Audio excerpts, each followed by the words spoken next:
Hey everybody, David here, and welcome to the ASOG podcast. What does it take to get the information from the OEs into the scan tools we use every day at the shop? Connecting the tool manufacturers that serve the automotive aftermarket with the OEs is the job of the Equipment and Tool Institute, or ETI. Lucas and Dutch had an opportunity to sit down with the Executive Director of ETI, Brian Plott. As someone whose job it is to connect the automotive aftermarket with the OEs, Brian was able to bring a unique perspective on the current state and the future of our industry. Also, Dutch goes on several rants, so listen out for those.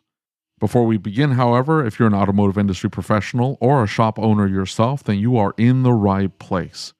This is a podcast created by shop owners, for shop owners, and those seeking their perspective. We have frank and open conversations like the one you're about to listen to, where we discuss the struggles and challenges we have every single day and what we're trying to do about it. So, if you like this content, we'd greatly appreciate a subscription on your favorite podcast listening app. If you're catching us on YouTube, hit that like button and subscribe to the channel so you never miss an upload. Now, with all that out of the way, here we go.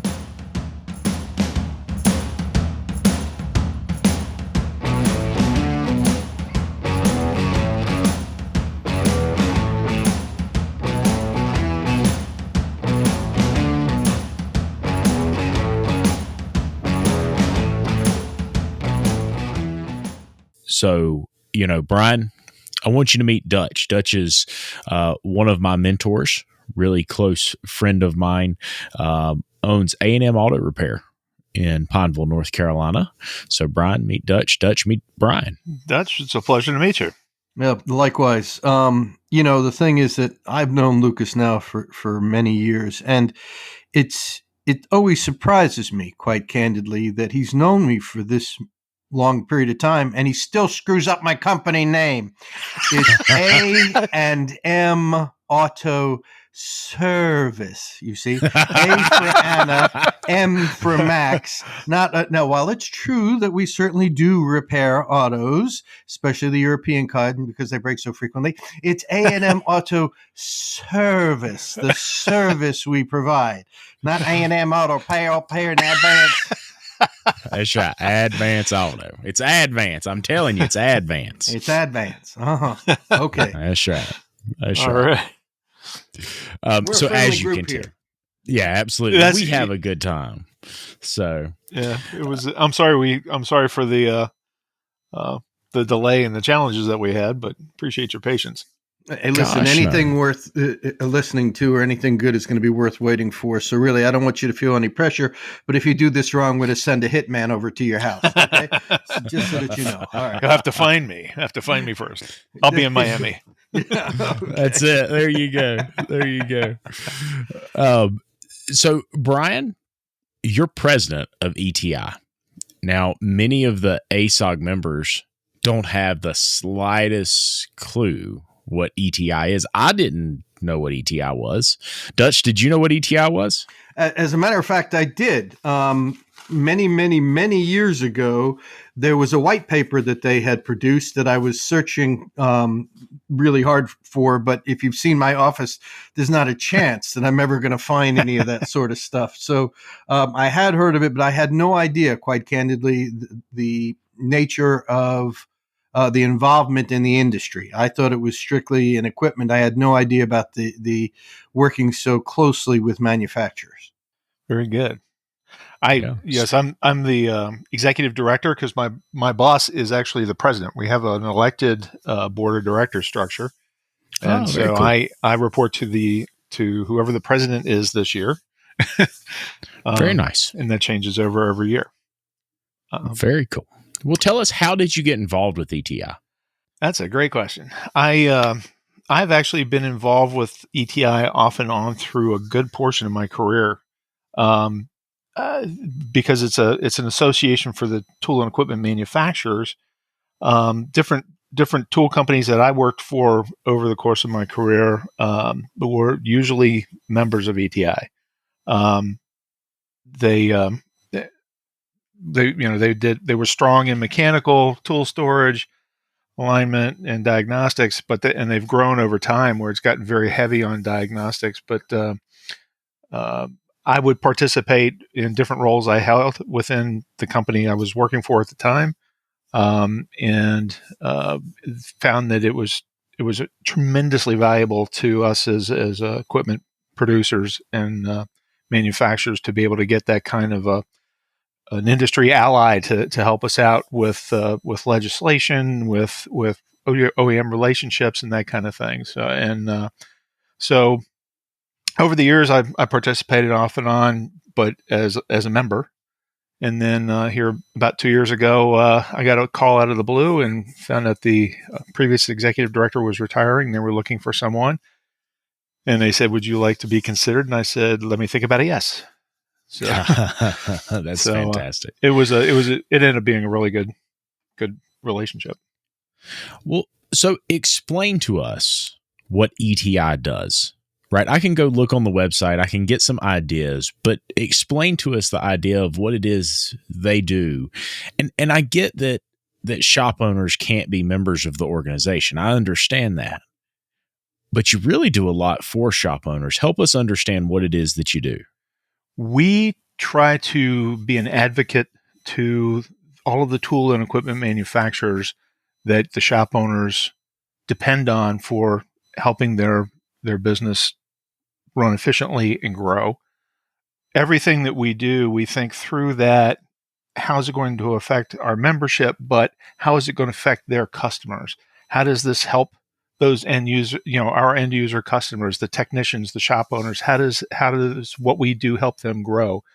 We are able to influence with other associations, with the government, with the OEMs directly, the things that will affect them. And we lobby and work for and fight for sometimes what's in the best interest of the industry. And when we say the industry, we're talking about the shop owners and the techs and the people that actually use the products our members make. You were at the Tool Tech event, I believe. Right. Absolutely. And you saw the kind of interaction that we had. You saw OEMs in attendance. Right. Where everybody wants to constantly think that the OEMs are the evil ones. They're actually, they're going through it just like we are, and even though they're corporate monsters, we're dealing with the people that have to sustain and maintain their cars for their customers. So they are trying to make an effort to make this thing mutually beneficial to both the aftermarket and to their own OEM shops. So, right. And there was a conversation at ETI that I had with somebody, and we've talked about it in a previous podcast, and it was talking about a vehicle that we were working on in the shop, and it's actually what I talked about on the panel at Tool Tech. And Dutch, I think you'll kind of relate to this. This was a fleet vehicle, and they owned a number of these vehicles, and it came in and it had locked itself out, and it had an emissions fault. It had to go to the dealer to be unlocked. And Dutch is near enough to me that he understands and kind of knows what the terrain here is like. So I had to put this big vehicle on a tow truck or a rollback and send it all the way to Charlotte to get this vehicle programmed, or not programmed. Let me correct that. Unlocked. And we're talking about a $600 tow bill down there. And then somebody's got to take a couple hours off of work, go down there, pick it up and bring it back. And I've told that story, and I found it really interesting that one of the manufacturers came up to me and said, that's something we have to fix, because if you don't want to work on our vehicles, I hate to tell you, but people aren't going to buy them. And that was kind of an eye-opening thought process for me. Is that something you're seeing more and more of? Well, first I'll say yay, because that's the kind of thinking we've been trying to influence with our relationships with the OEMs. And they know, and some of them really, really embrace that the impact of the service experience after the sale is critically important. And some end user car owners want to be able to take their car to whoever they work with. Or in the case that you just outlined, they should be able to go down the street and get that kind of service without having to pay you guys having to invest in a tow bill to take it 100 miles away. Because they realize that's going to come to pass. Their customers will be thinking about that when they go to buy a car the next time. Exactly. So these are changing times, as you well know. The technologies that are flowing out of the automotive industry, the OEMs, are phenomenal, and they're flowing out at speeds that are really, really challenging to keep up with. Right. And tremendous technologies, but the cars are getting out there before even the OEM technicians really can know what's going on there and how to service and repair them. And as they're getting out into that aftermarket space, it's coming out. It ramped up and is just flying out of warranty into that aftermarket space. It's critically important that the technicians get the training, that the shops get the proper information, that they have tools to actually do what they need to do, because people, the work now, whether you got to unlock a secure gateway to get in to fix a car, or you've had a car that's had damage to it and had to have something replaced and needs to do an ADAS calibration. Those things need to be done right so that car goes out safe as it was the day it rolled off the assembly line for that end user. More so than ever, the technicians have, a lot of people's lives in their hands. So, and that brings up a really valid point, because and Dutch and I have had this conversation many, many times. I think the access to the information is extraordinarily important. I have had situations where a vehicle would need calibration, would need some type of service. And in my position, we pay for many, many information services, right? Mm-hmm. But I have found in many cases that we don't see that little piece of information, and it's hidden somewhere.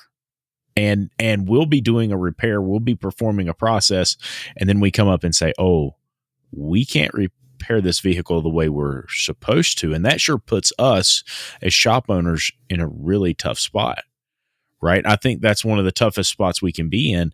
And I keep thinking, what about these guys out here who are running a shop?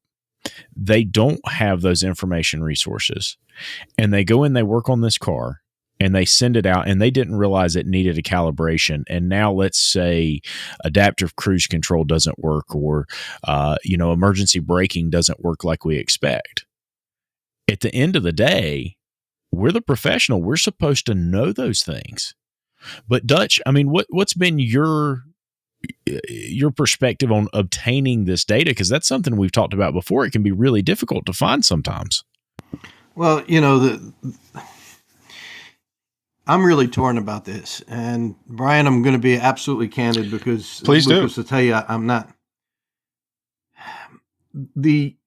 Some of the manufacturers really step up and warmly embrace the aftermarket and say, hey, listen, we understand that there's a certain segment of the market that's always going to want to go back to you. You have a relationship with them. They trust you. So we're going to do what we can to make ultimately our job easier, because we want to sell more parts. That's part of, they're in business. They want to sell more parts, and we want to keep brand loyalty. That's terrific. And there's another group who looks at it as being an adversarial relationship. It's a competition. That's correct.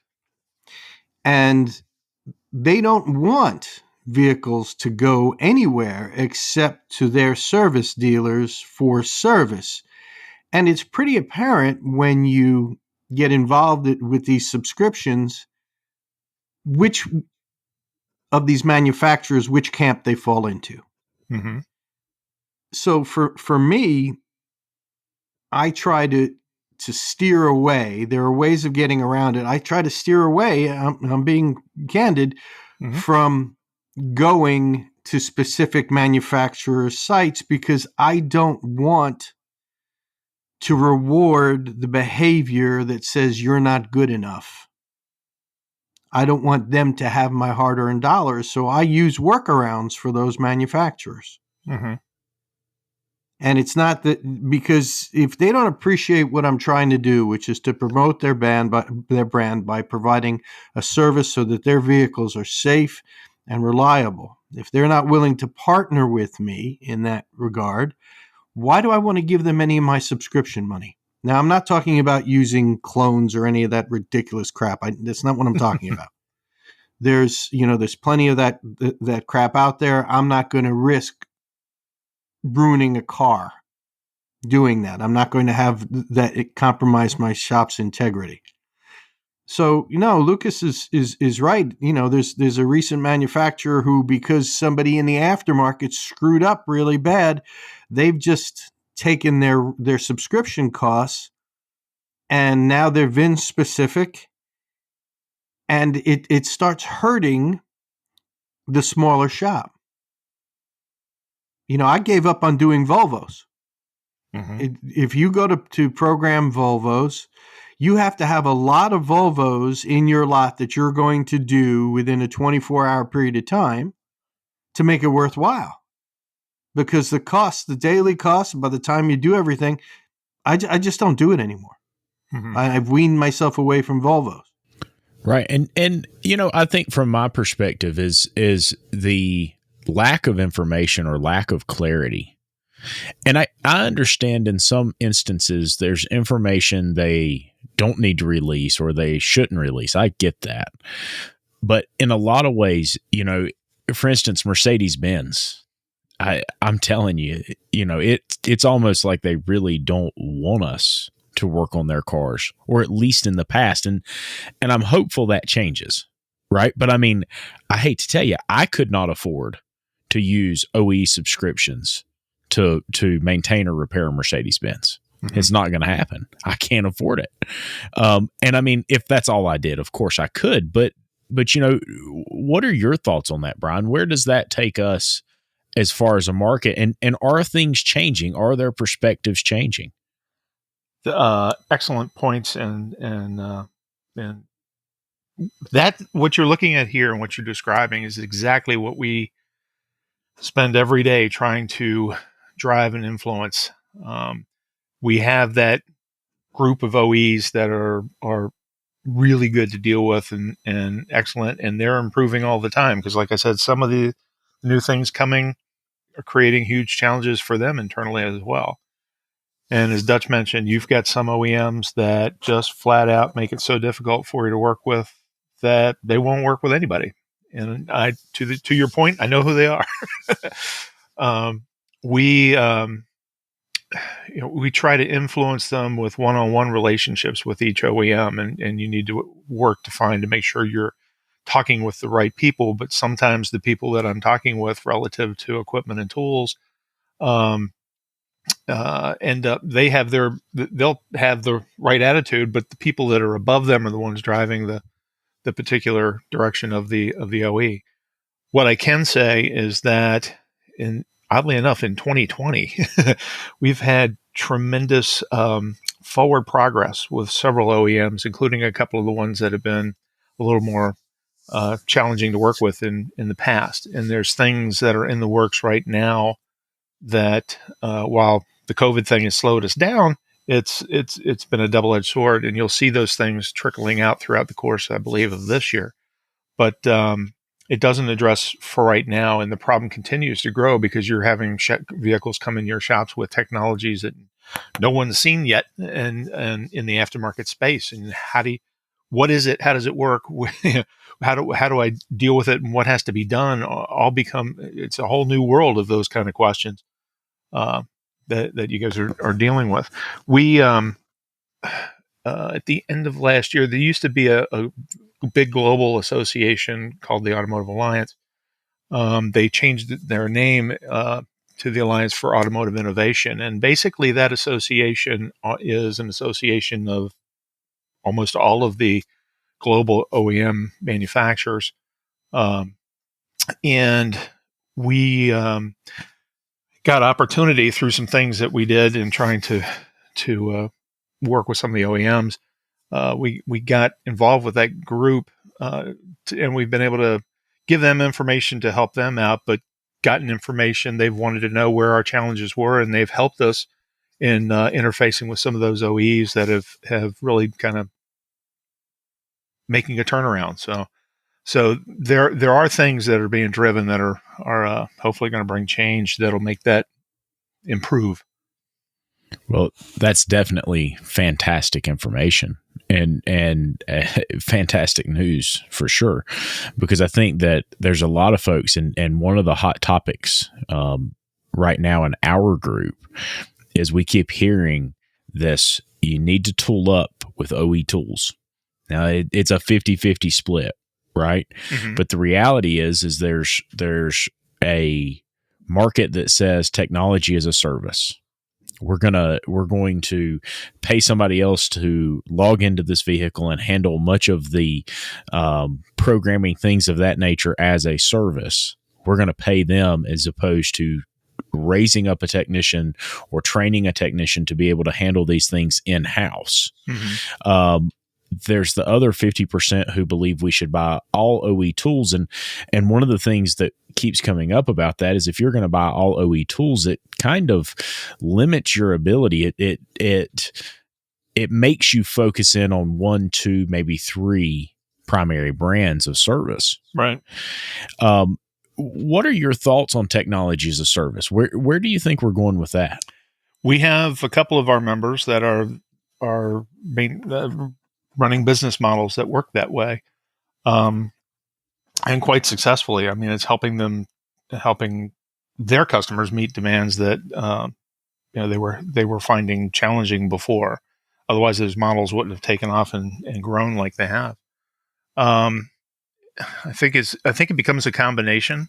At least that's my opinion. That you'll have a mix of things. We continue to try and get that information out as best we can, but the learning curve, the training, and everything else, it's going to be difficult for anybody to handle everything. You mentioned about buying all OEM tools. That becomes a really expensive proposition, as you mentioned. And then knowing how to utilize them, what you're going to be faced with, becomes a challenge. And I know a couple of shops, the guys that own them have everything known to man, and they're phenomenal diagnosticians. They do a lot of the work for the OEs around them. But it's getting harder every year to maintain that kind of a thing. And be an individual and try to have all the tools that you can have to be able to affect every repair you're going to get faced with. I've seen a couple of them that have focused on.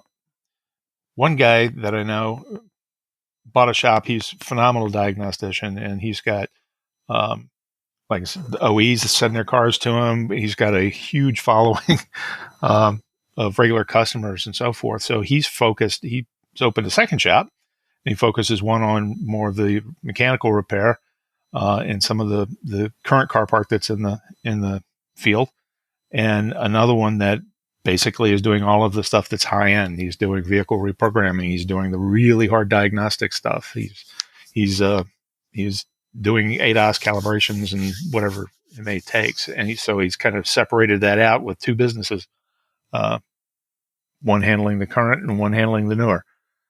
I don't know. There's going to be a lot of demand and change, and I know that the all makes scan tool manufacturers are working very hard to try to enable their tools to do whatever needs to be done to do the same kind of service they would do with an OE tool. And we're trying to encourage those conversations by getting the OEMs together with our members and getting them to understand here's what the burden is and what's going to be the solution going forward. It's going to take time. There's a lot of other things that are going on right now in the industry, like the Right to Repair Act out of Massachusetts, or the Right to Repair 2 out of Massachusetts, and other federal legislations that are being proposed to try and get all of the OEMs to provide their data that way. We have at ETI, we maintain what's called the TechNet library. It's something that was started due to Clean Air Act back, 2009. Mm-hmm. And the government actually mentioned that ETI should be the repository for all the OBD data for the manufacturers, because they were forced to make that information available to be able to do repairs because they were emissions related. Right. So ETI became the repository for that. We maintain the data needed for our members to be able to make their scan tools or telematics or whatever it is. We maintain that in the TechNet library up until the last couple years when the first secure gateway got introduced. We've been fine, but we got to that point, and here comes the secure gateway, and all of a sudden everything's locked up. So we've been working with them. They have come up with a solution, that OEM, and we actually handle the distribution and the licensing for them. And it's now everything. Your aftermarket scan tool, as long as it's got the license for the gateway unlock, is capable of doing everything it can do in a dealership. That's the kind of model that we're trying to drive to make it as easy as possible to get all the information. So let me ask you this. We've seen a lot about right to repair and a lot about legislation and things changing in that arena. Do you think that makes it more difficult to have these open lines of communication and get that engagement from the OEs? And we talk about Toyota a lot. I'm a big Toyota fan. I think they work extremely hard to work with us. And be it training, whatever it is. So I've got to get major props to Toyota for that. But these other OEs, do you think that they kind of lock up when they see this stuff happening? How do they respond to you when that happens? You hit the nail on the head. That when they, we were talking right to repair. What was the question? Yeah. In other words, so when we talk right to repair, right, we've talked so much about right to repair lately. A lot of folks look at this like, man, this is really going to solve the problems of our industry. Do you feel like when you hear of right to repair that it almost drags back their willingness to engage? And I was talking about Toyota because I really, really like the Toyota model and how well they work with us. And then it seems like as soon as some of this big stuff happens, some right to repair stuff starts to go down. All of a sudden, other manufacturers, it seems very, very odd that they start to lock down right after that. Do you see that from your perspective? Yes, absolutely. You've got OEs, like you were saying, like with Toyota, we talk with them a couple times a week. But when, with right to repair coming up, you've got the politics behind all of the of everything, of all the situation there. And they, once all of that went down, and it was really, they threw the brakes on. Here's where ETI differentiates itself significantly in the industry. There are a couple of very big industry associations that we work with all the time.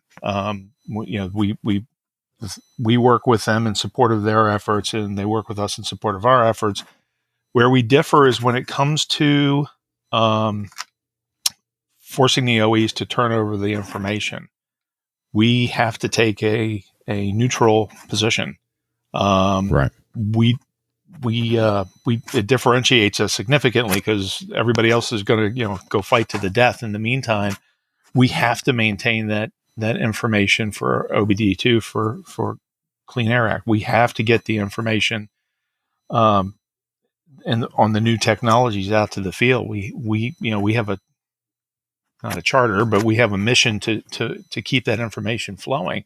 And so where it's would have been easier to step in and take a hard line, it's not practical. And we're finding that it's also, in some cases, not necessary. We're making good headway, speaking directly with the OEMs. And that comes from some help from the Alliance that have opened some doors for us where they previously were closed even before the right to repair piece. they're being very helpful to us, and we're trying to reciprocate and be helpful to them, because I think at the end of the day we all want the same thing. But some of the that business model, and it becomes really difficult to understand. I mean, because your tool providers, your diagnostic tool providers, and others are. I mean, it's a huge challenge for them, and we try to give it everything we can to. Even though some of them slam the door shut with right to repair, we're trying to keep the door open and things moving. And we ride on the coattails of some of the ones and take care of us so well all the time. We try to take care of them as well too. So, all right. So everybody's made nice. Okay. No, they haven't. They're actually, it's a war zone over there. Yeah, well, we're just standing on the sidelines watching to see who's going to win the battles. But okay, so I have some questions, and I don't mean to interrupt Lucas, because you asked some really good stuff. But one of the questions that I know when doing some background on this is, what is your relationship with NASTF? ETI's relationship? Mm-hmm. We are actually, my chief technical officer sits on their board. We have ongoing relationships with NASTF. In fact, for our Tool Tech event this year, we've at their request, we're expanding it, so it's going to include AMRA and NASTF with our event. But so we have a good rapport with them, although we don't get into the whole key security thing and so forth. Know what it is, know how it works, know what we need to refer to them versus things that we would handle ourselves. But what's your challenge there? Well, okay. You can just say it candidly. That's just okay. I'm trying really. I promised, Lucas. I promised. He told me something the other day. He said, is what you're going to say going to help or going to hurt? If it's going to hurt, don't say it. And I'm trying. I really, my wife wore a dress. I thought it looked like the living room curtains, but I didn't say anything. Right. And because she asked me, she said, do you like me in this dress? And Lucas's voice, which is the wrong thing to do after you're married for 30 years, to hear Lucas's voice in your head when your wife is standing there semi-clad, wanting to know if this is the right thing to do. And I hear Lucas's voice saying, is this going to help or is this going to hurt? I couldn't move. It was one of the only times in my marriage that I was actually frozen like a statue. So she just looked at me and thought I was having a mini stroke and then left the bedroom. Okay. So, I mean, we can talk about whatever it is you want to say. Understanding that, NASTF is NASTF. And well, the issue is that this is a non-elected body that has almost... And this is, I'm going to choose my words carefully, but screw it. All right. It's almost dictatorial power. Okay. And that is worrisome because they don't really answer to anybody.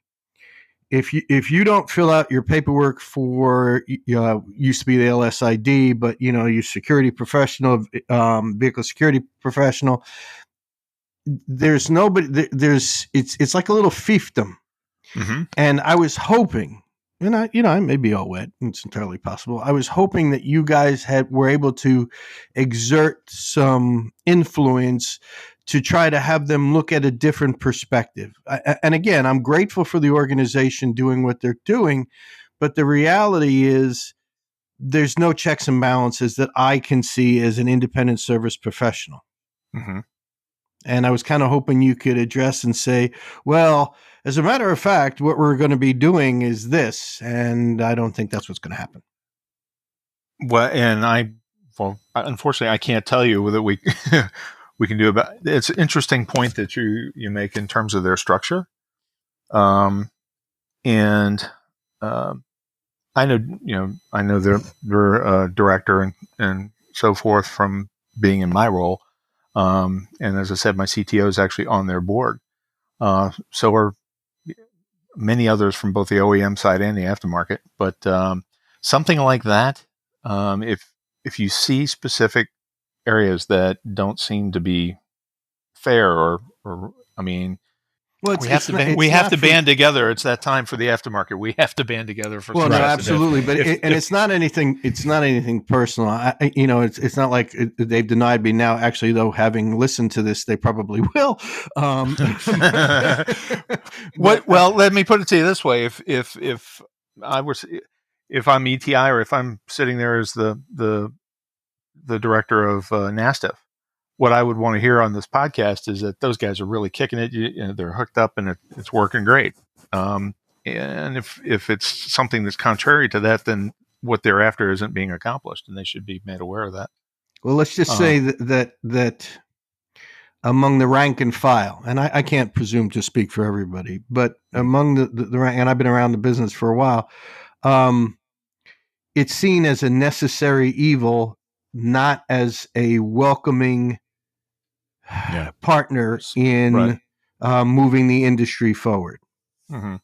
It's an impediment that you have to scale, not a challenge that is to be met with vigor. It's just, oh crap. This is what we what I need to do, and they don't want to make this easy, and they should be mindful, in my view. I'm just one guy who's obviously never going to be a member after this podcast.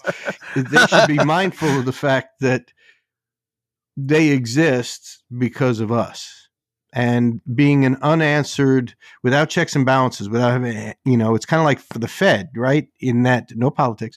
You have a governing body that doesn't answer to anybody.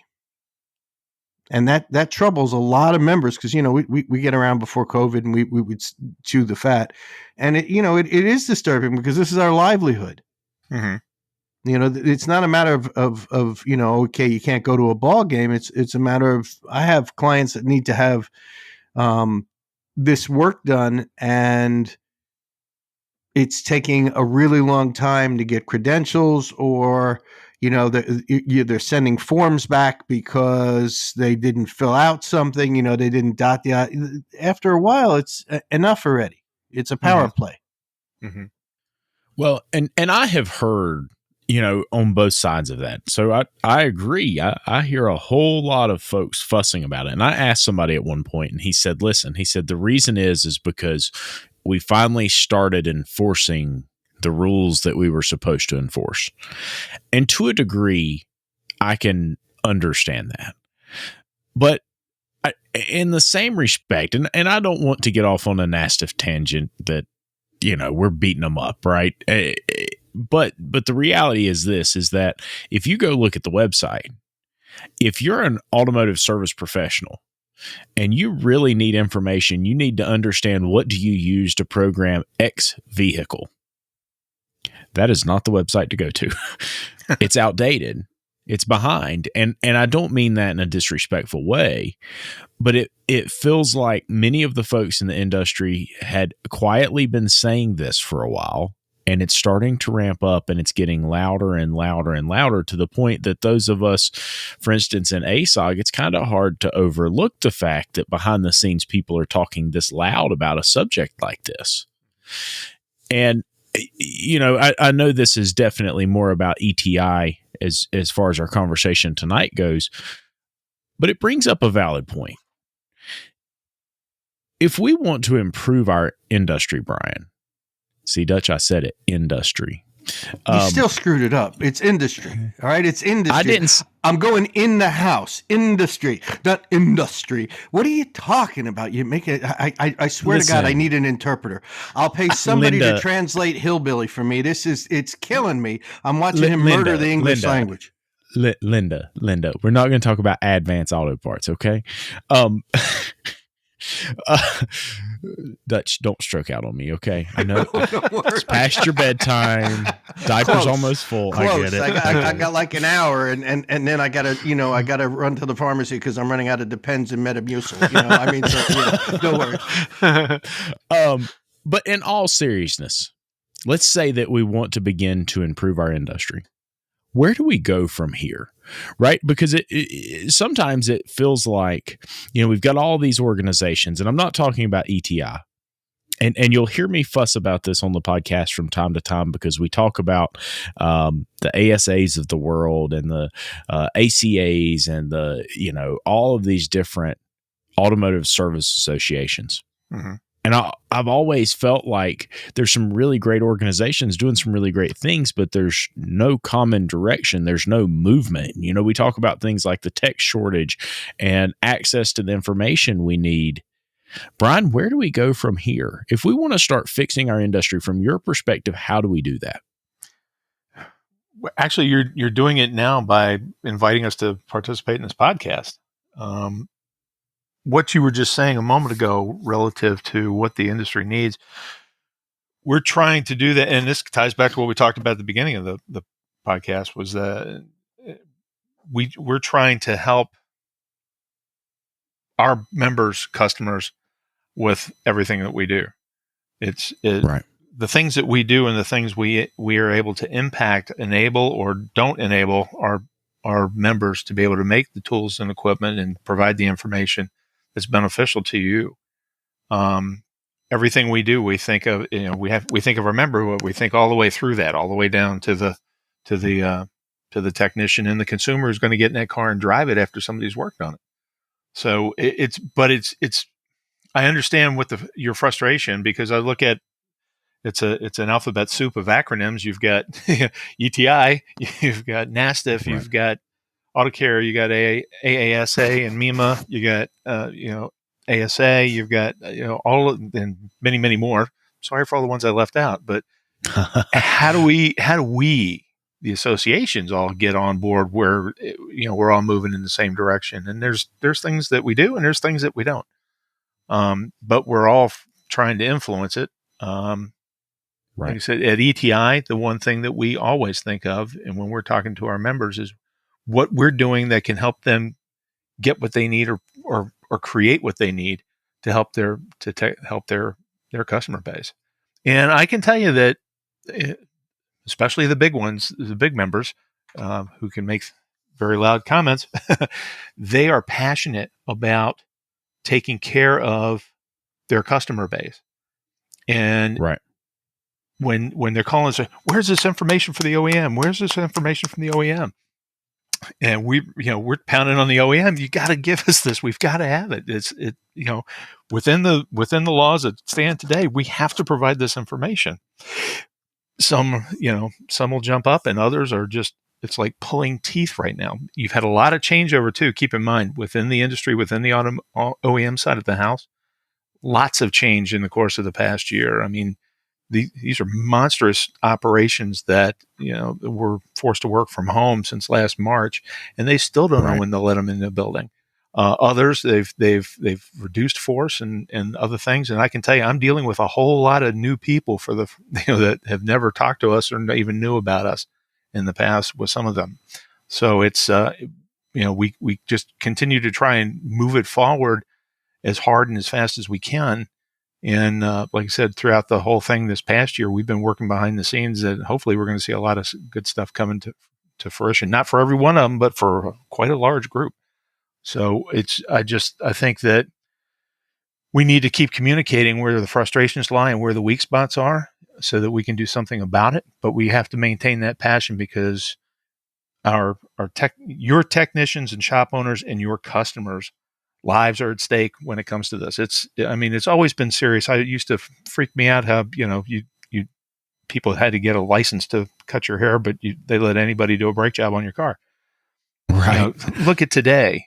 The stuff with not only how the systems work when they're working, but if a vehicle's in an accident, having the information and the knowledge and the tools and equipment, not only you're no longer just replacing body panels, you're dealing with high-end diagnostic problems now, from damaged components and damaged wiring harnesses, and technicians that don't have a clue where to begin to even figure out what needs to be fixed in the electronics side of the vehicle when they're doing the collision repair. They need help. They need information. They need tools, just like, if it is a standard vehicle repair. So we're trying to as fast as all of that's moving, it's almost like it would have been nice to let the world know that this was coming before it just showed up. But right. we're trying to run full speed to get them what they need to help you with the problems that you've got. It is quite a challenge. At the moment, I don't have a secret answer. We just have to keep working at it. Well, so how can we, right? And this is something that we always talk about on the show. We talk about this very frequently, and it's what can we do, right? As a group of shop owners and the technicians that listen to this and the service advisors that listen to this, you've got this kind of 30,000 foot view of this industry. Mm-hmm. And what can we do from that perspective to begin to help improve things? What's the next step? If you're talking to a shop owner, you hear a complaint like what Dutch has got with NASTF, what's the first step to rectifying that situation? If it were me, I'd reach out to them directly. And I mean, I have tool companies and other potential members or people who are members that, from time to time they have an issue, and they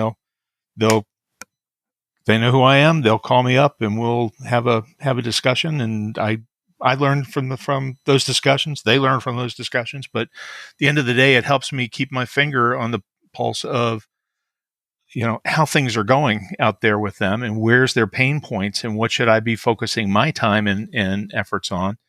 And, we try to get that resolved.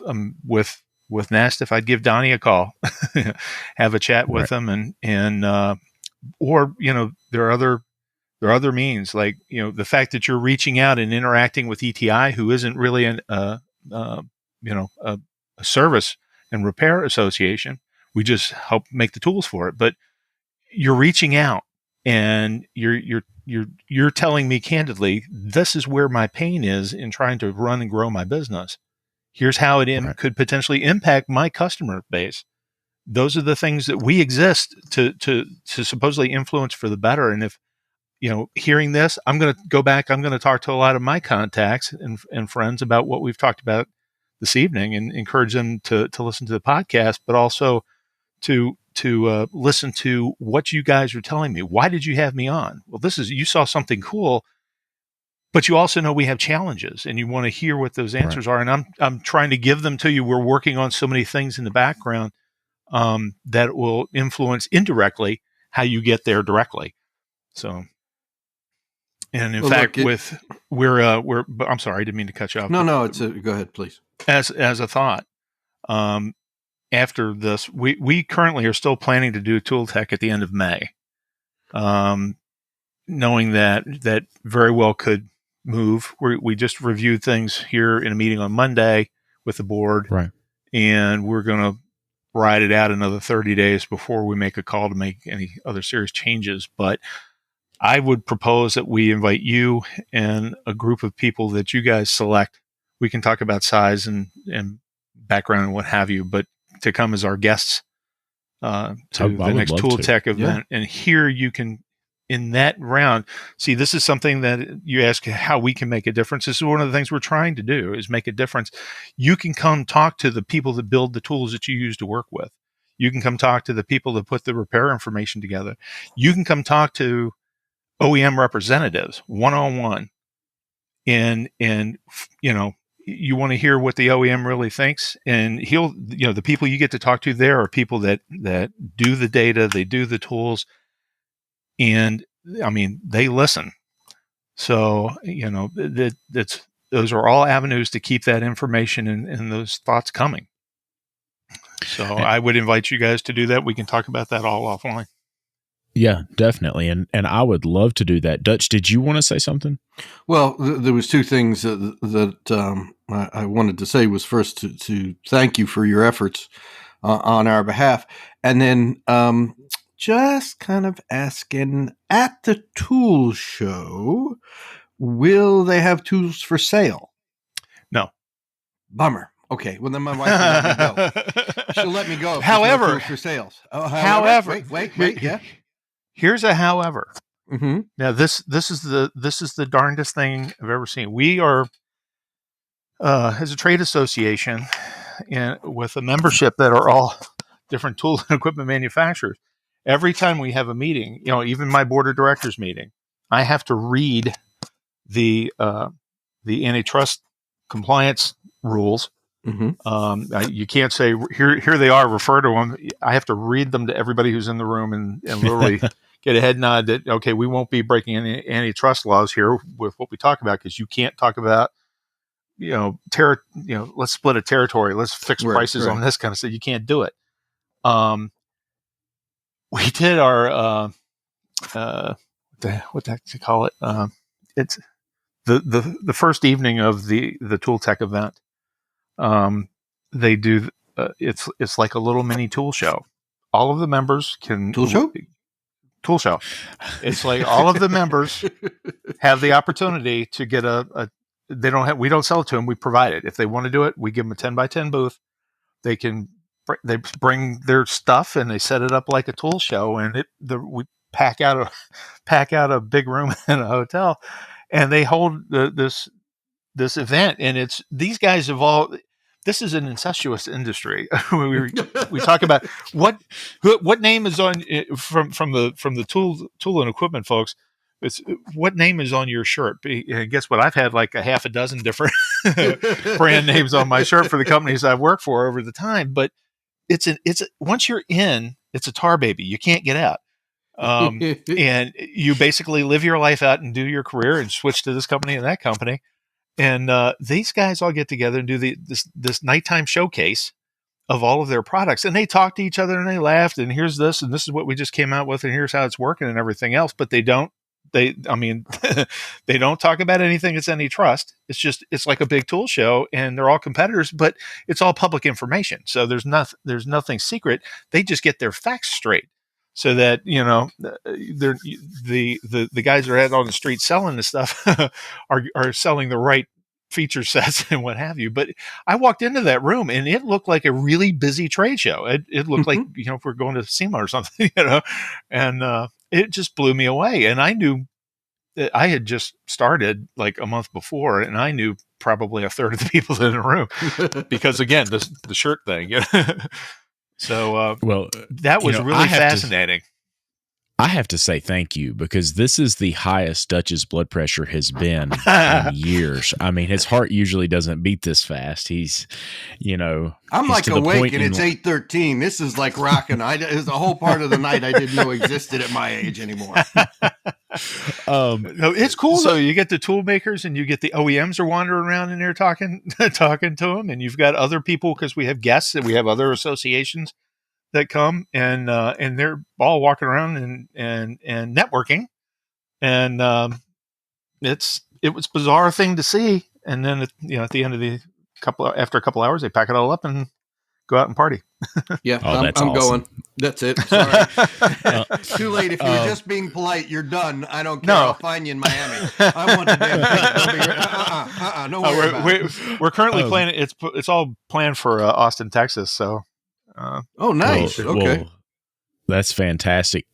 So like I said, I think you've got a 30,000 foot view, and you hear the challenges of all different sides. You see everything from a perspective that the rest of us have trouble seeing.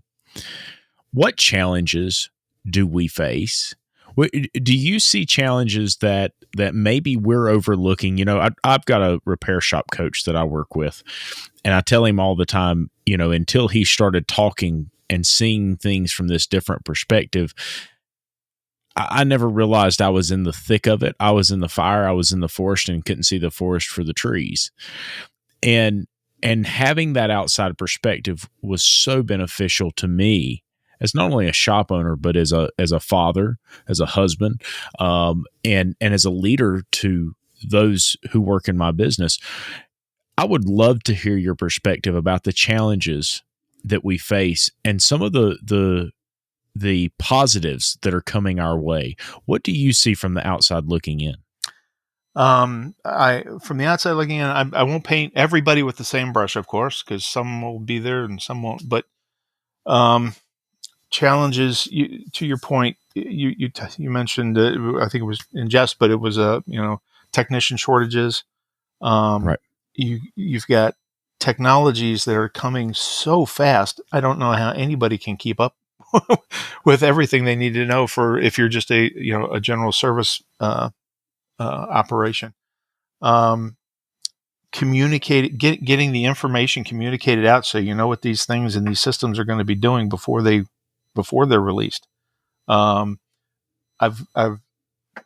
gotten involved more in the last couple months with some of our collision association friends, and hearing some of the things that they're facing when it comes to, they're dealing with not only the body repair and the calibrations and the diagnostics when things aren't working right after the fact, but they're dealing with issues with getting paid for the work that they're doing and numerous other challenges. I see this right now. Actually, it's another reason I joined ETI was to be able to hopefully help slightly influence the future where things go for the better. But it's a time where I've always had tremendous respect for the industry. I've always had tremendous respect for the technicians and shop owners that drive the industry. And I say right now more than ever, I have immense respect for the challenges that you guys have to face and what you're looking at. What I'm trying to do on our side is to influence those things to make it a little bit easier for you as you work through and figure out what you're going to have to do. It's going to be interesting relative to data and what comes out of right to repair, because there's some legal things going on right now that are holding up that implementation. But if it goes out the way it is, if it gets modified, or if it doesn't go out, there's still going to be a political side to things and the challenges that while you won't be directly involved with it, the end results will definitely impact what your businesses do and the information you get and how you get it. Understanding the whole thing with data has been this understanding of what do we mean when we're talking about data. You've got personal data, that is the data that the car owner generates by where they drive to, how much they weigh, any of that right. Personal information that the vehicle is able to collect. You've got diagnostic data that the car is generating and looking at all the time and communicating it back to the OEM. You've got repair data and information for building the tools and running and testing those systems. It's, so when they say who owns the data, well, that's a really difficult thing to say and paint all that data with the same brush, because it's coming from different places. And the industry itself is right now, right this very moment, trying to sort all that out. Who owns it? How does it get managed? How does it get distributed? Who's got rights to access it, and so forth? It's not just one set of data. It's numerous different pieces that, it's those four areas that I pointed out there. I think that's going to continue to be a challenge until they sort it out and come to a decision as to here's who's going to own what. Then they'll get more decisions made relative to how we service it. But it's a challenge for you guys because it's slowing you down from getting to where you need to be with regards to your business and repairing your customers' vehicles. So. Very, very much so. And I think that's one of the things that when Dutch was talking about NASTF, that made it so difficult for many of these guys. And I know there's some real legitimate reasons for guys not to be accepted by that organization. There are some people who have broken the rules and they shouldn't be. Right. And that's one of the things I want to point out is that you hear Dutch say that. And one of the important things to remember is Dutch is this like super ethical guidepost for the rest of us. Right. I mean, there is no ifs, ands, or buts about it. This is the way it's going to be, and we're going to do it the right way, and we're going to be honest about it. We're going to be ethical about it. So I don't think he would disagree that there's definitely some that should not have an LSID or whatever we're calling it now. Mm-hmm. Right. No, you're absolutely right, Lucas. I completely, some people haven't earned the right to have it. Let's be candid. Not just be, your ability to be able to repair a car successfully or service a car successfully as a professional is not enough. On the other hand, we also, if we're going to be fair, if a man is, and we're making something up, 45 years of age, and when he was 19, he did something dumb, which wound up giving him a record. Okay. Does that mean that he can never, because something that he did when he was 19, he can't get, he's no longer worthy of being entrusted, although his customers have been entrusting him with cars since he was, I don't know, pretend 25 years old. These are things that need to be looked at. I absolutely agree. There are people that it has to be earned, but we have to keep an eye out for the fact that we don't make it so black and white that we lose what it is we're trying to accomplish in the mission. So well said. I'm going to ask a really unpopular question. We talk a lot about regulation. Yep. Right. And we talk a lot about, and Tom Ham's been on and he said, we've got regulation here. And I'm telling you, it doesn't work. You talk to shop owners in California and say, that's the biggest joke that cost me $70,000 I've ever seen. And so it makes me wonder, could an organization like that has the ability to regulate your access to information, in a way, could that improve our industry? And I want to say that with a grain of salt. But, Brian, years ago, we started trying to help some shop owners. Mm-hmm. And by help shop owners, what we would do is we would pull our money together, and we would take a shop owner and we would take them to a training like Vision or ASTE. And we would take them to this event and we would get them the best management training they could get. And at one point we had one who closed down shop. And I've mentioned this in the past couple of podcasts. It just seems to be on my mind. And a lot of people said, did we fail? And Dutch came to me and he said, let's be realistic. There are some people who aren't meant to be in this business. There are some shops who should not make it. It's how we improve our industry. Is this a situation where, if managed properly, we could improve the image of our industry through an organization like this? What say you guys? For me and Dutch? Or yeah, both of you. I think that your Dutch's position that some shops should fail. Again, we're it's hard to paint all shops with the same paintbrush, because you've got large ones, small ones, well-established, long-running ones, short, right. and different capabilities and focus. Doing it, it's really great that you guys would work together to come up with a way to try to help improve that, their abilities within running a business and growing a successful service organization and a loyal customer base. But unfortunately, I've spent a lot of time in a lot of shops over the years, and I've come across some that, I don't know, how did you get in that role? Right. And I've met others that they run businesses that are so fantastic that it fascinates me to go in and just talk to the owners after they've closed for the day, just to listen to what they've done and what challenges they've faced and how they've conquered them, and they're growing like weeds. So that was a yes, maybe. Look, go ahead, Dutch, what say you? Well, look,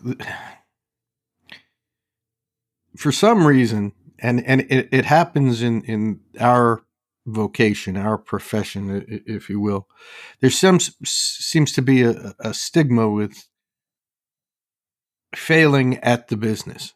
Now, nobody likes to fail at any business, but if someone were to turn to you, Lucas, and say, do you think, you'd ever be a doctor? Or they would turn to me, you ever think, no, I'm not geared for that.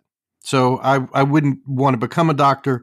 And people would say that's okay. Not everybody's meant to be a doctor, and that's fine. And that's socially acceptable. But if you say, I tried it, and I'm not really geared up to be a shop owner. People look at shop owners and in our industry as being a consolation prize to begin with. This isn't, the reason that you're a businessman, you own a shop, or the reason you're a technician and you're working in a shop is because you really couldn't go to college. You didn't have what it takes. Well, they don't do that in other professions. So I want to work on the fact that, and that's the reason why if someone fails at this business, it doesn't mean that they're a failure. It just means that this is not a good fit for them. The industry will prosper when more shops fail. How's that for a slap in the face? It's true. Because as long as everybody can go out and hang a shingle and say, hey, I'm a shop, irrespective of training or certification or proof of proficiency, wages will be kept stagnant and low. Wages for technicians and what shop owners should earn. There's a coach that has a graph of what the hourly wage was, the posted shop hourly wage in like 25 years ago. And if you'd kept up with inflation, just barely with inflation, how much more money we'd be earning. We're back, 10 or 15 years from where we really should be. So I'm again, I don't want to be cruel about this, but your organization is really going to have to get, in my view, I'm not, and I know you have to remain neutral. I get this, dude. I understand, right? There's certain limits that you have to do. But realistically, I hope, and I commend you for wanting to work together, that you guys even take more of an active role. Because if we don't have constant pressure from all sides, that change that we hope to see in the industry is not going to occur. No matter how hard we try it at ASOG, no matter how many families we help or businesses we help, we're a drop in the bucket. But together, using all the associations, applying pressure, we can get something done. So I'm going to lean on you, mostly because, I can. And I'm old and really, I might forget this conversation tomorrow morning or something. But don't worry, I'm at the stage I'm having that challenge sometimes too. So. You heard it on here. Is it what was I saying? What was I saying? That's right. Wait, were you doing a Dutch impression? Okay. I really hope that this good news, your willingness to come forward to do this, that you set an example for others to do the same.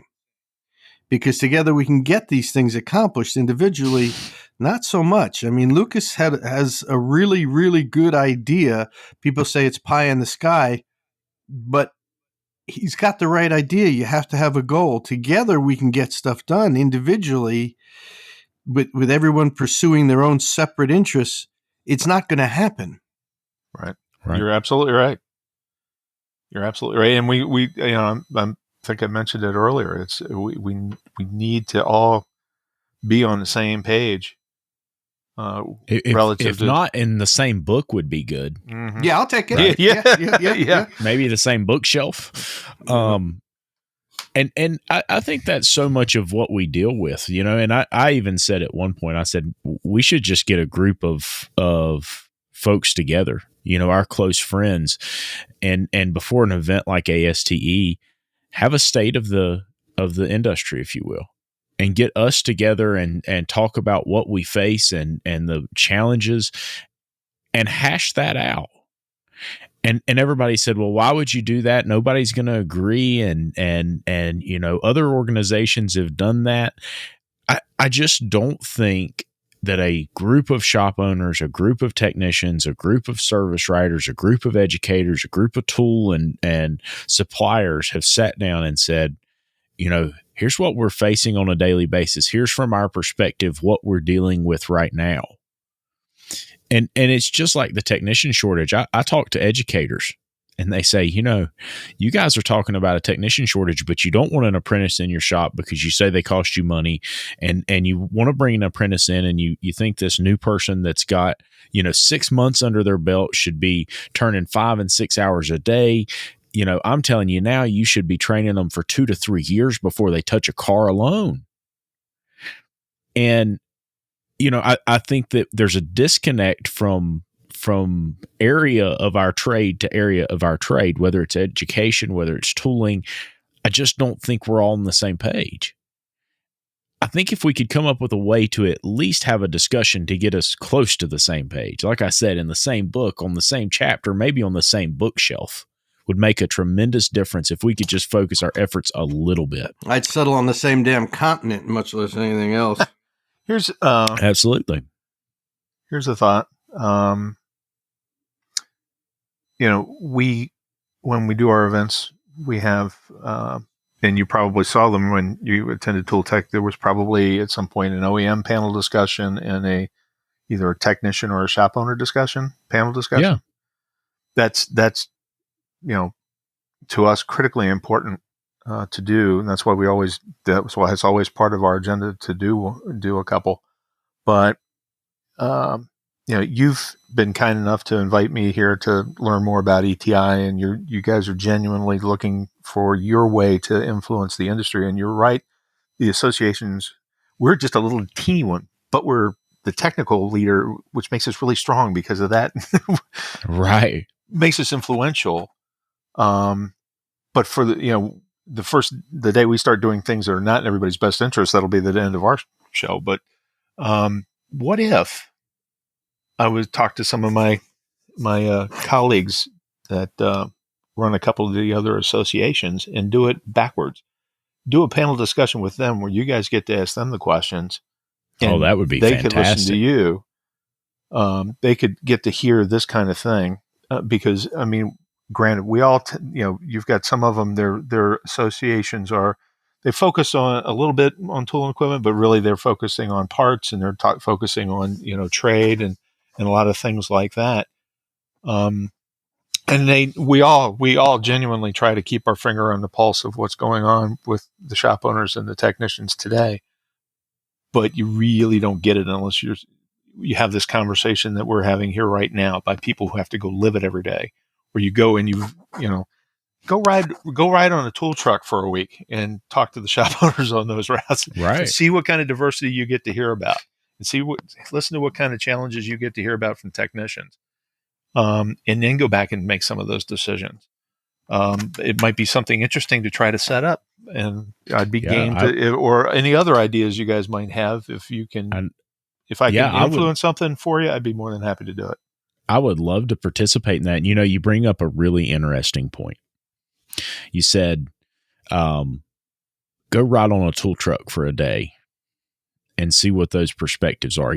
It's funny you say that, because there is a new Snap-on dealer in our area. And he said something to me. He bought out a Snap-on dealer who was near and dear to my heart. He had become part of the family. Mm-hmm. He literally funded the business, kicking it off, really helped me along the way. And he said something to me that I didn't ever really think about. And the previous tool truck driver had always said, everybody that gets on my truck is wanting to know where to find technicians. And he said, the sad thing is the good technicians of yesterday aren't around anymore. They all moved on. They went to different fields. The really quality technicians that I saw, and he kind of had this number of 2007, 2008, that he saw a major shift, that the really good technicians went in a different direction. And so this new guy comes on, he starts running this route, and he was a technician and took over this tool truck route. And he said, you know something? And I said, what's that? He said, I really quickly realized that I went into the wrong field. I said, what do you mean? He said, I can make a whole lot more as a technician. Do you know how many people are out there looking for a technician right now? He said, it's every single shop in town. Yeah. And I think so much of that goes back to how we treat our people. the culture that we build in our shops, the way that we pay our people, the benefits that we provide our people. In so many ways, we've lagged behind. I've got a buddy who's a roofer, and this guy's got full health benefits. He's got life insurance. He's got dental. He's got vision. His guys are making $80,000 and $90,000 a year putting roofs on houses. And here we are, we're paying these guys that are, computer engineers, they're plumbers, they're, metal fab guys, right? They're all of these aspects with tons of skill, and we're paying them, we see shops that come into ASOG and they're paying these guys $15 and $16 an hour. And they wonder why they can't find techs. It blows me away. Yep. You're right. It's been the way they're treated, the way the image that's been there, that, the automotive repairers, they've fought for years to help people understand exactly how smart they have to be to do what they do. And still, people look down their nose at them and they often don't get paid properly. You're absolutely right. If the folks listening took away one thing from this tonight, I hope it's that when you go and you talk to that 15 or 16-year-old that says, I want to be an automotive guy when I grow up, don't say, I would never do that. Right? No, please do anything but that, Encourage it. Right. Encourage it and lift them up and bring them up and try and teach them that it can be a great profession. And I think that's something that we're really missing. So, Brian, can I, go ahead. Before you wrap, can I ask you two questions? Of course. Yeah, go ahead.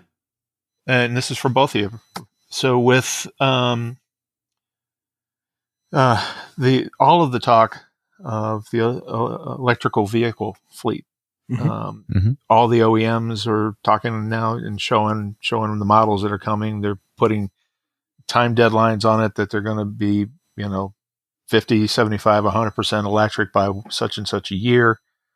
And putting all these vehicles out in the space. And so my question becomes, what do you foresee will be the impact of EV on your shops and your businesses? There'll be a short-term answer, over the next 5 years as more of the market moves that way. But, let's say as it evolves, what do you see the short-term impact going to be on your businesses? For me, I'm too much of a pragmatist. I know that GM said by 2035 is the last figure that they wanted to have an all EV fleet. Well, that's the plan that they have, but that's 14 years away, and a lot can happen in 14 years. Additionally, before everybody winds up going EV, there's still hundreds of millions of cars on the road. Right now, I still see cars at my shop from 1990, okay? So the idea that they're going to just flat go away, there's going to be cars from 2015 that are still going to be on the road in 20 years. Yep. So I'm not worried about that. And then the infrastructure isn't in place, in my estimation, to support that rapid transition. It's going to take time. So I think what's going to happen is what we've done before. I just step up and gear up, and then hopefully I'll be able to retire. I often tell people that I really can't retire. I got to work till I'm 85 just to break even. But I hope that I'm able to retire and pass everything along to the next owner who can be equipped to address it, because it's coming. The rate at which it's coming is unknown. I know, right. Everybody, man plans, God laughs. Absolutely. And it's interesting you bring that up. I read a comment in ASOG last night where somebody said it will be the end of the automotive industry as far as independents go. Nah. And I don't think that's the case. Nope. I really don't. Yeah, I don't think so. I think it'll just continue to evolve. But yep. Absolutely. And I think that the key is here, is that the next generation of technicians we need to give them the tools they need to learn. We need to focus on training, right? We need to bring our next generation of technicians up in a different way than we've been bringing them up. Right. And in many ways, and Dutch will go on for hours if I let him get started on this. We talk about transactional and relational in business models.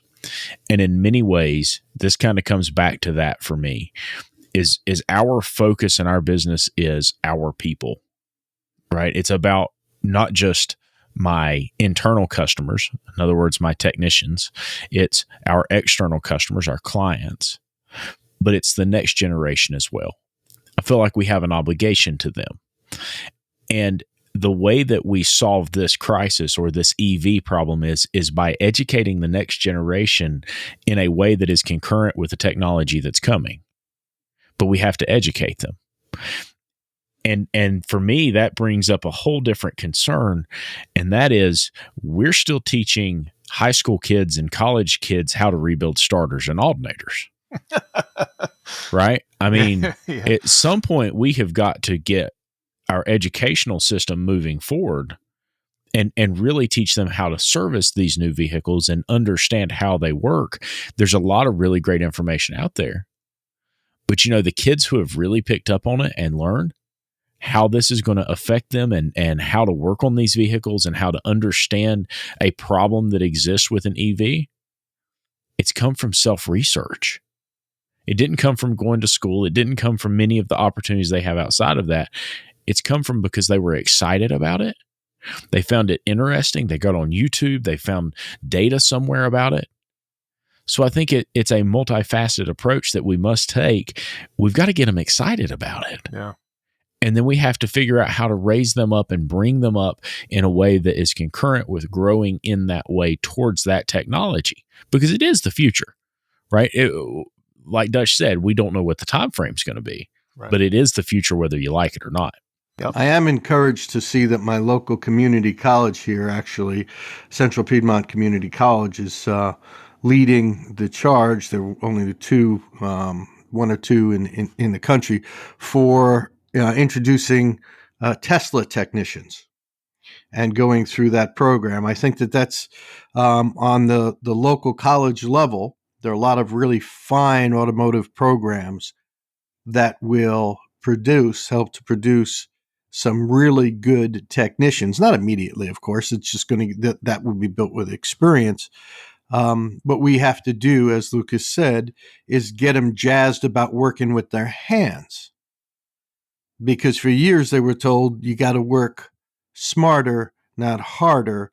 And we were, again, a consolation prize because you weren't bright enough to go to college. So our responsibility is to get these kids jazzed up about working on these cars. That, for me, is a really big challenge, because without the young blood coming in, we will die. Yep. Absolutely. And listen, you can say whatever you want. That's a challenge that's faced by the manufacturers. That's a challenge that's faced by all of us. Yeah, and actually, even an expanding audience, because if you think about it,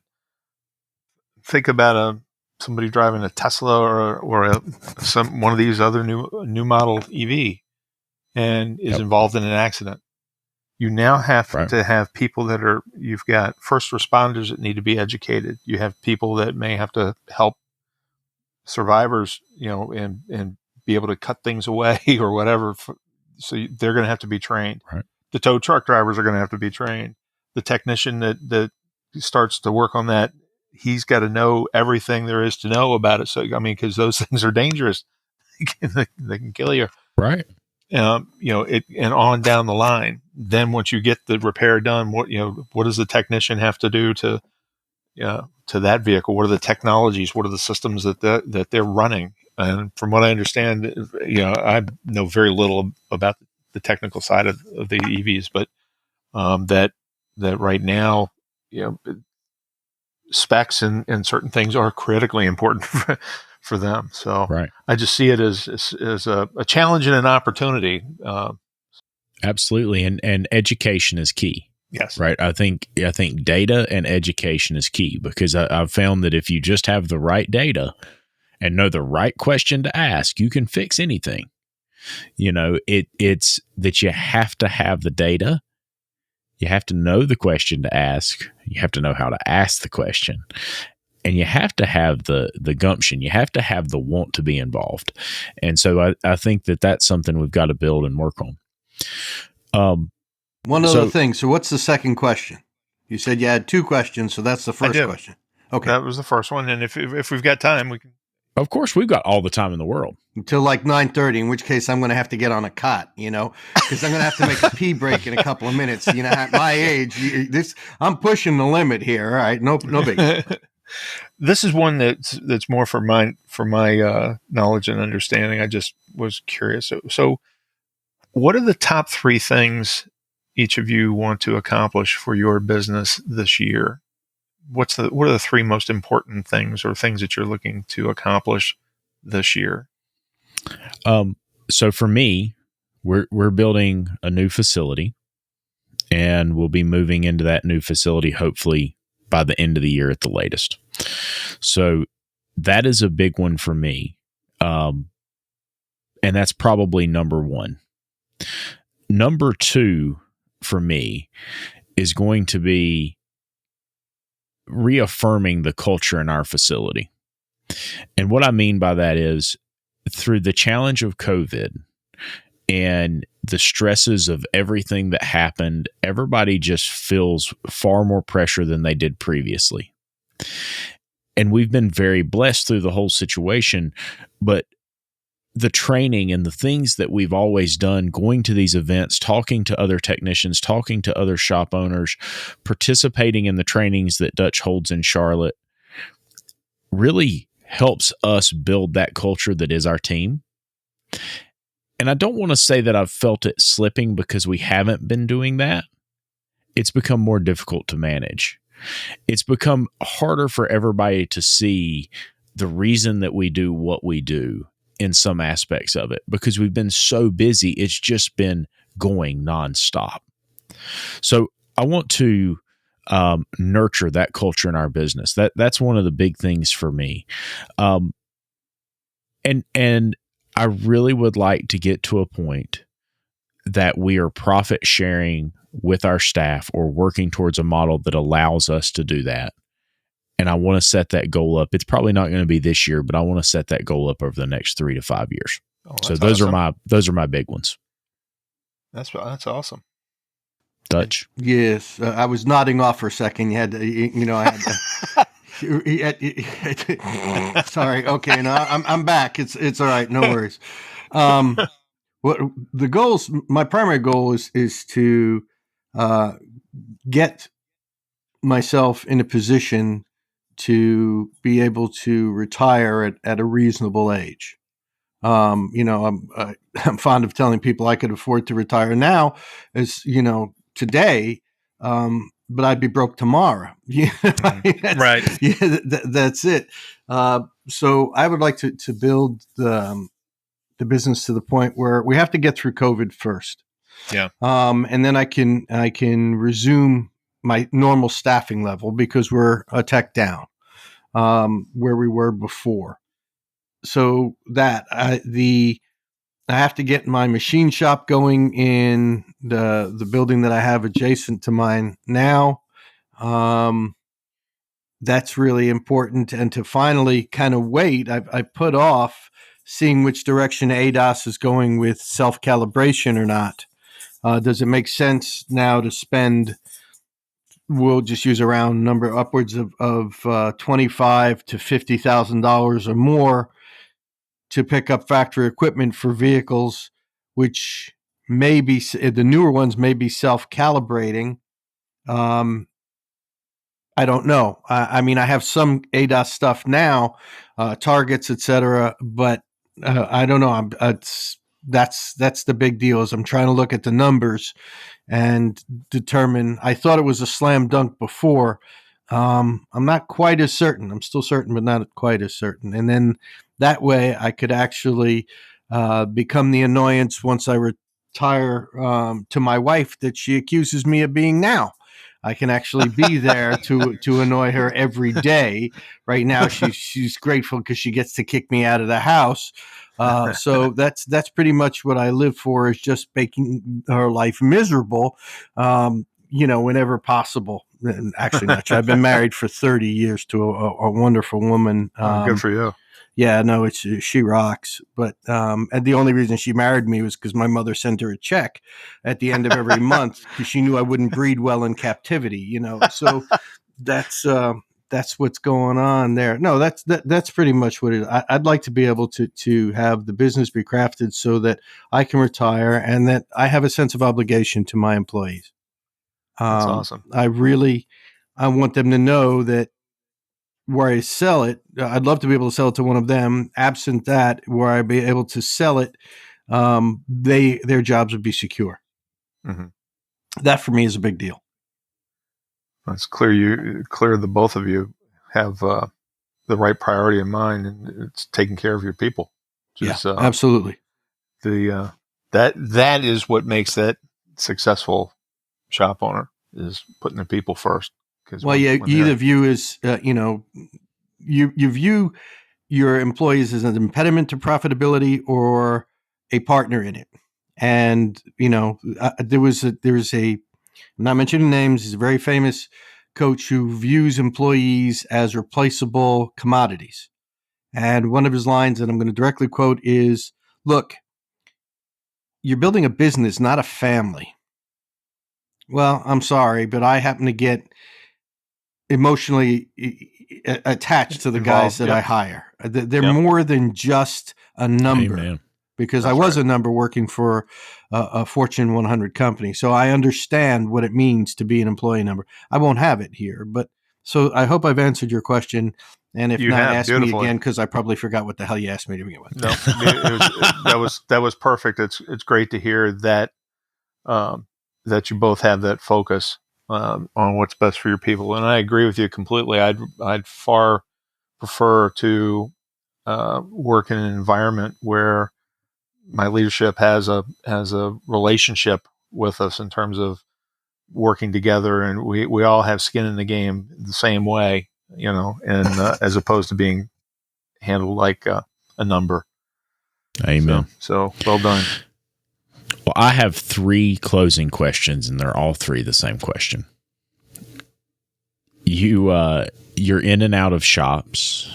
You've been in the trade for years from a different perspective, of course. And one of the questions that we always ask on the podcast is, if you were talking to a shop owner right now and you had 3 things to say to him that would improve his business, that would change his life, that would improve his ability to be profitable, whatever it may be, how would you tell that shop owner? What 3 things would you say to that shop owner that would improve his business?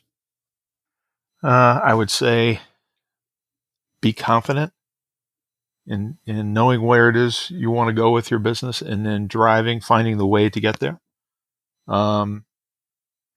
Oddly enough, treat your people well, because they're the ones that are going to take you there.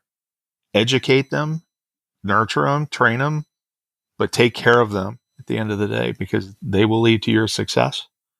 And third, I would say look at the opportunities that we're looking at today, just like what Dutch was laying out with what he's doing relative to ADAS. Look at the technologies and how fast things are moving and all the new things that are coming, and look at your business is going to evolve. It'll evolve a little bit in the next 5 years. It'll evolve a little or a lot more over the next 10. But looking and figuring out those things of where do I see my business in 5 years? What should that focus be? Try to figure that out and pick it. Have a plan for it.